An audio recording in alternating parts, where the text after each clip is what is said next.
Thưa quý vị, rất nhiều người trong chúng ta từ nhỏ đã có hàm răng không đều, không đẹp, gây nhiều e ngại trong sinh hoạt và giao tiếp. Hiện nay, các bác sĩ nha khoa đã sử dụng phương pháp chỉnh nha, còn gọi là niềng răng, để giải quyết và chữa trị những trường hợp nêu trên. Để có những thông tin xác thực hơn, xin mời quý vị cùng đến với đoạn phóng sự sau đây. Trong cơ thể chúng ta, răng miệng không chỉ là cơ quan để nhai, tiêu thụ thức ăn, mà còn là một bộ phận quan trọng, liên quan mật thiết đến sức khỏe và nét thẩm mỹ của con người. Ngày nay, mối bận tâm lo lắng của các bệnh nhân đã được giảm phần nào nhờ sự tiên tiến của y học, đặc biệt là của ngành nha khoa thẩm mỹ. Người Việt Nam chúng ta đã bắt đầu quen với việc tìm đến các bệnh viện, trung tâm nha khoa để cải thiện sức khỏe, vẻ đẹp của nụ cười và các khiếm khuyết về răng. Đặc biệt, nhu cầu chỉnh nha hay còn gọi là niềng răng đang ngày càng tăng dần tại các trung tâm nha khoa. Chỉnh hình răng là một phương pháp điều trị nha khoa giúp sắp xếp các răng về đúng vị trí.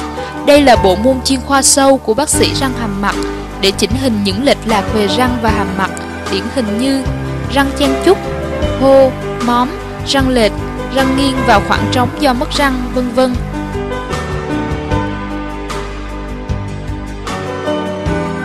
Bác sĩ chỉnh nha thường dùng nhiều khí cụ khác nhau như mắc cài, dây, lò xo, thun, vân vân để làm cho răng và hàm di chuyển theo mục đích mình mong muốn. Các bác sĩ chỉnh nha ngày xưa chỉ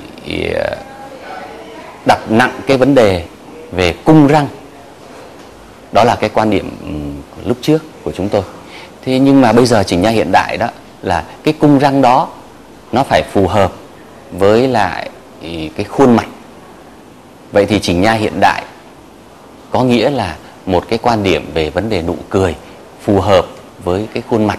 Cái tiêu chuẩn số 1 của cái đẹp, tức là nó cân xứng và nó hài hòa với những cái xung quanh nó.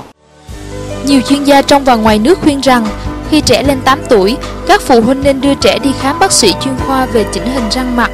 Nếu đợi đến khi trẻ trưởng thành, lúc này sự phát triển xương của trẻ đã hoàn tất, quy trình điều chỉnh sắp xếp các răng lại đều đặn có khả năng sẽ phức tạp hơn. Tuy nhiên, điều này không có nghĩa rằng người lớn thì không thể chỉnh nha được. Ngày nay, với sự phát triển về kinh tế, nhu cầu làm đẹp ngày càng cao và quan niệm về hàm răng đẹp cũng đã thay đổi. Rất nhiều người đã tìm đến các trung tâm nha khoa để cải thiện hàm răng cho thẳng đều và đẹp. Với sự tiến bộ của kỹ thuật nha khoa, hầu như chỉnh nha có thể áp dụng được mọi lứa tuổi. Chỉnh hình răng phải do bác sĩ có kinh nghiệm trong nghề thực hiện mới mang lại sự an toàn và hiệu quả. Tại nha khoa Lan Anh, các bác sĩ đã sử dụng những dụng cụ và vật liệu phù hợp với từng trường hợp nhằm mục đích đạt được kết quả cao, rút ngắn thời gian, vân vân. Đây là một trong số ít những trung tâm nha khoa trên thế giới sử dụng hệ thống Damon, mắc cài Damon Q, là hệ thống mắc cài từ buộc mới nhất hiện nay của Omco. Hệ thống này giúp hạn chế nhổ răng 80% trường hợp, giảm thời gian điều trị xuống còn trung bình khoảng 18 tháng, giảm số lần hẹn, ít đau và ít khó chịu hơn so với hệ thống mắc cài SY cổ điển thông thường. Đối với những bệnh lý về răng miệng thì nó đều bắt nguồn từ cái vệ sinh không kỹ. Như vậy đó là vệ sinh răng miệng đúng cách và kỹ lưỡng, đó là cái lời khuyên số 1 cho những bệnh nhân đang đeo những cái dụng cụ chỉnh nha. Cái lời khuyên thứ hai là phải lắng nghe thật kỹ những cái hướng dẫn của cái người bác sĩ chỉnh nha.